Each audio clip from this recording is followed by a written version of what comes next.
Welcome to the Westminster Effects Doxology Podcast, where we exist for the glory of God and the tone of his people. I'm Cody Fields, president of Westminster Effects. Go buy stuff for your guitar at westminstereffects.com. Join the discussion in the Westminster Effects Doxology Podcast Lounge on Facebook. That's so many syllables. I'm joined in person by... Hey everybody, Bradley Cox, pastor at Resurrection Church in Greer, South Carolina. All right. We don't have a ton of time, so we're just going to do an inquisition. Let's do it. All right? Rock Cool. and roll.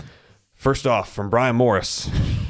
Who do you think is behind the attempts on Donald Trump's life? Is it the FBI, the CIA, Kamala Harris, or Bob Dole's widow? Bob Dole's widow. I mean, I think we got a winner right there. Yes. Bob Dole's widow. Okay. Bob Dole's widow. Cool. That's our claim. We're sticking to it. His more serious question is he's been doing a deep dive into studying Mormonism for Really? apologetics purposes, Okay. including reading our friend Travis Kern's book. Good for you, Brian. His complaint is it's soul-sucking, and that is correct. So in addition to the Bible, what's a good spiritual palate cleanser? Spiritual palate cleanser. Wow. I'm going to say Narnia. Just go live in Narnia for a minute. I think I would agree with that. Like from a palate cleansing standpoint. Narnia, yeah. That's good. Because like I'll often, like if I know I'm going to have a stretch where it's going to be a crazy week or whatever, instead of reading something like Megan Basham's Shepherds for Sale or Annie Jacobson's Surprise Kill Vanish on the history of the CIA, which is fascinating but heavy, right? Narnia will suffice. And it's fantastic storytelling. It's better storytelling for children back then than we get for adults now. I like it. Okay. I don't know that it's a spiritual palate cleanser, but I'm slowly working my way audio through a book called Darwin's Black Box. You've mentioned this before. Have I mentioned this on the podcast? I don't know if you've mentioned it on here, but you've mentioned it at church. It's written by a microbiologist who is not a Christian, but he's an intelligent design advocate. That's super interesting. And it is fascinating. I can't even get my head around all of it. Yeah. But just from like an apologetics standpoint, it's when you consider what technology has revealed since Darwin came up with natural selection, it is, it's been, it's encouraged me. Good. So anyway. So let's not get encouraging. Ferent Zenley asks, when's it a time for a church to stop meeting, as in permanently? Oh, wow. Like disbanding? Yeah. I don't know that there's like a formula you could apply to all situations in that regard. I mean, there could be a number of reasons why a church would disband and shut down. I think specifically of Mars Hill, Driscoll's old church, where basically the whole thing imploded because of him. Yeah. And so they were all like, you know what, let's just all go our separate ways instead of doing this multi-campus thing, which I'm for anyway. Yeah, but disbanding, really what they disband from is the Mars Hill Mark Driscoll brand. But a lot of those campuses, my understanding at least, is that they're still meeting. I mean, those congregations, most of them are. Yeah. Now they may have had some turnover there, but I think when I hear stop permanently, I think about like there's a group that's literally they're used to worshiping together and they're going to now scatter or fold into something else. I think when at that point there's no spiritually gifted elders leading the congregation, no one who wants to do that, and I think at that point you need to fold into another body of believers, a healthy one. I think, or bring in, whether it's you go somewhere else or bring someone in. Yeah. I know Three Rivers Baptist Association has assisted with that. With basically church revitalization type of stuff. So, good character traits. Jared Hartley asked, what are some good character traits for someone in leadership at their local church? Some good character traits? Yeah.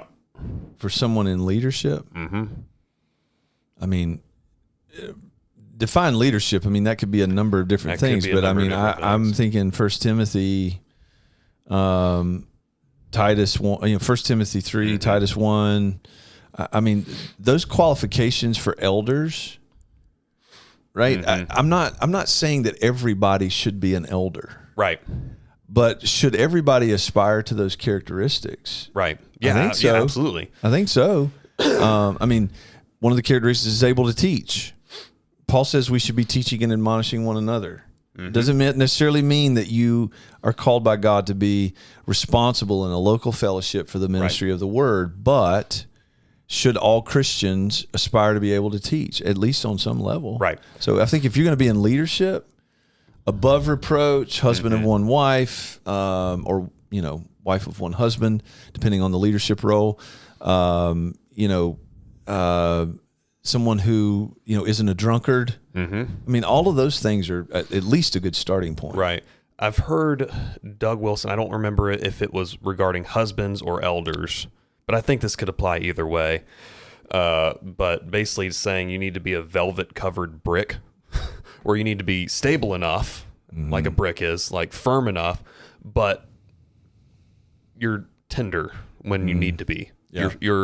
You're gentle when you need to be, so you don't just smash everyone all the time. Yeah. But things that can be smashed will be smashed on you effectively. So and when you find people like that, generally speaking, Jared, they are not chomping at the bit to be in leadership.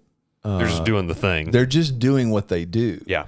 I think one good characteristic of someone who could lead in the church is someone who's just doing it. Right. Because that's what follows in their wake, and they're not necessarily looking for a title or a position or some sort of recognition. They're just leading because that's what they're designed to do. Yeah. That's something I look for. When people are antsy to get in positions of leadership, I'm highly skeptical. Right. That is a great segue into our next question from our very own Colin Hall. Oh, okay. So, Colin, Colin. member of our church, member of my band. How does someone who desires to be in ministry pursue it organically without forcing it? There seems to be people out there who get the grassroots growth into ministry, and then there's others who go the educational seminary route and pursue it from a different angle. He says he's a big fan of the grassroots style, and honestly, we are too. Yeah. But he can see that being difficult to happen naturally at times. He says in Timothy, it says that desiring to be an overseer is a good thing to do. So why does it seem fluid for some, but not others who desire that? Some of it comes down to providence. I think a lot of it comes down to providence. Yeah. I mean, Paul would say to Timothy, fan into flame the gift that was given to you by the laying on of hands. What does he mean by that? Does he mean that Paul and, maybe a few others from his entourage, imparted some sort of fairy dust onto Timothy when they laid on hands? No, it's just that the laying on of hands represents the recognition of what God had designed and gifted Timothy to do. Right. That's spiritual leaders recognizing leadership. Right.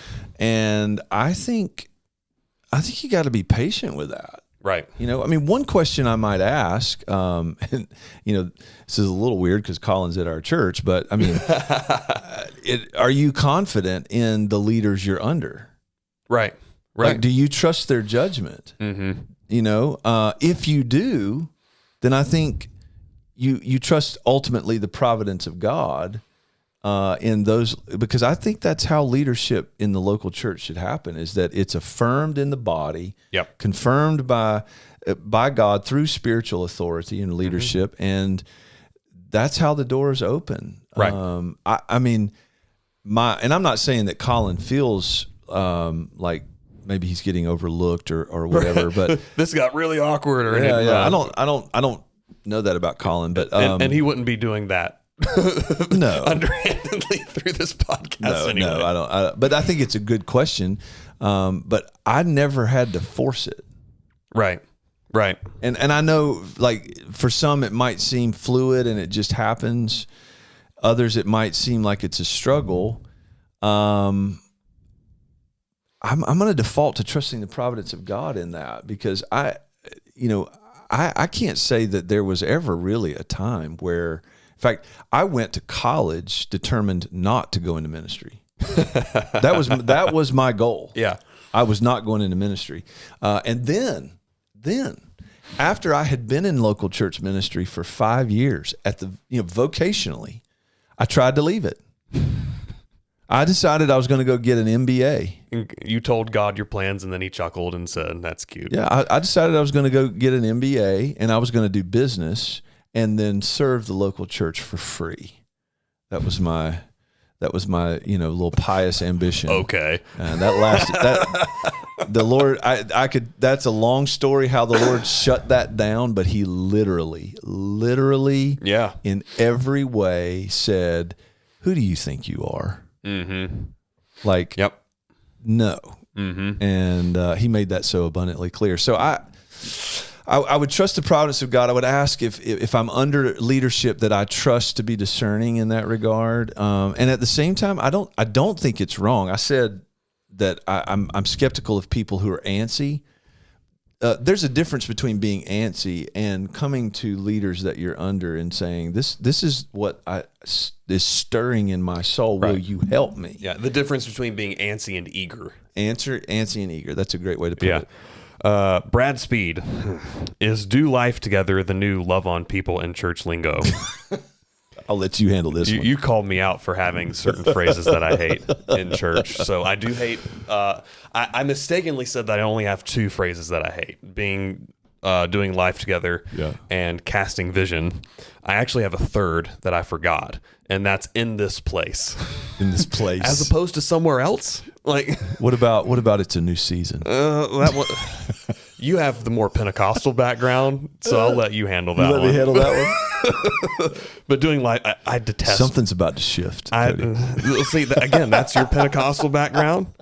Doesn't bother me as much. Okay. It's dumb, but it doesn't bother me as much. But yeah, do life together is dumb. I hate that phrase. It's covenant community is what I'm pushing for. I just don't have the platform that some of these guys out there do, so I haven't affected that change from the top down as effectively as I would have liked. So covenant community is what I'm pushing for. But if I have to be annoyed by do life together, whatever, I'll just deal covenant with it. community where we do life together. You're going to have an aneurysm. It's going to be your fault. Okay, sorry.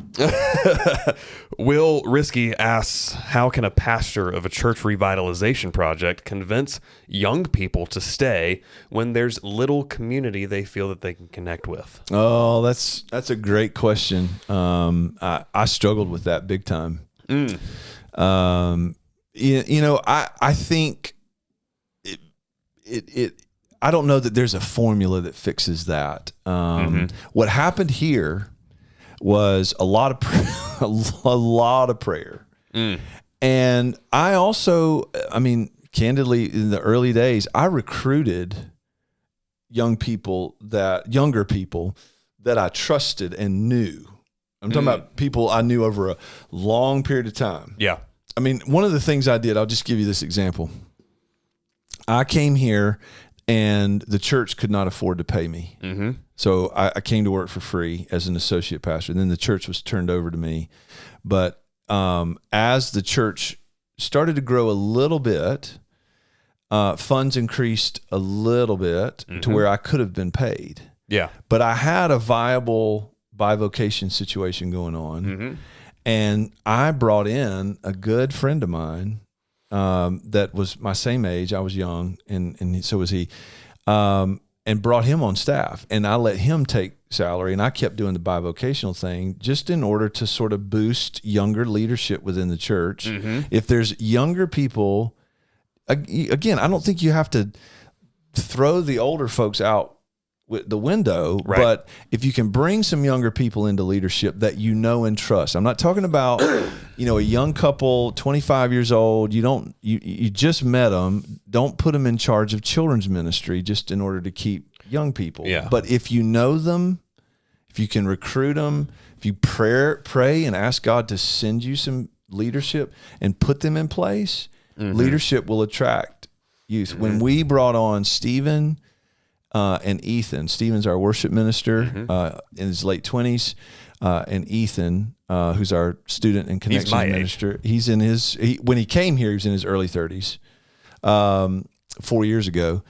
our church instantly got younger, almost overnight. Even like just because I've been aging, right? I'm 47. I'm pushing 50. So it's like the church was aging a little bit, and then when we brought those young guys on staff, younger people stayed. So it's just the culture we live in. Is people want someone to identify with in their stage of life that's in leadership. So that might be one way. Right. There's a couple angles to this, obviously, too, where we have this built-in generational warfare in America. Yes. The okay boomer, the boomers dunking on millennials and so on. But Jesus promised he would turn the hearts of fathers to their sons and the hearts of sons to their fathers. And so at some point, there has to be an understanding that we all need each other. Yeah. Right? We need the olds, we need the young people, we need them all. And so whether that's old people not being irritated at whatever stupid hairstyle the Gen Z people have now, or the Zoomers not being irritated that the boomers are moving a little more slowly, like we just need that mutual understanding and love for each other at some point. And I think you and there's a few other of our life group leaders who have really been bridge builders. Generationally, like you've been very intentional about that, and we've got a few others that have as well, where there's multiple generations represented in a given life group, and it's embraced. Right, it's really embraced, and I think that finding some bridge builders like that is a great way to increase the diversity generationally within his congregation. Yeah, because I want, like we have, like I'm 37, we have down to mid-20s up to about 70-ish in our small group. And they love it. And we all love it. So good. And so we have, the older people telling the younger people, I made these dumb mistakes, don't do that. Yeah. But then you also have the younger people kind of rejuvenating some of the older people because we have more energy. I think that's great. So it's a good balance. That's a great question. Yeah, it is. And I don't know if that person's in a church revitalization situation, but I'll pray about that because I've been there. Mm-hmm. Yep. Go love God, love your neighbor, make some music. We'll see you next time.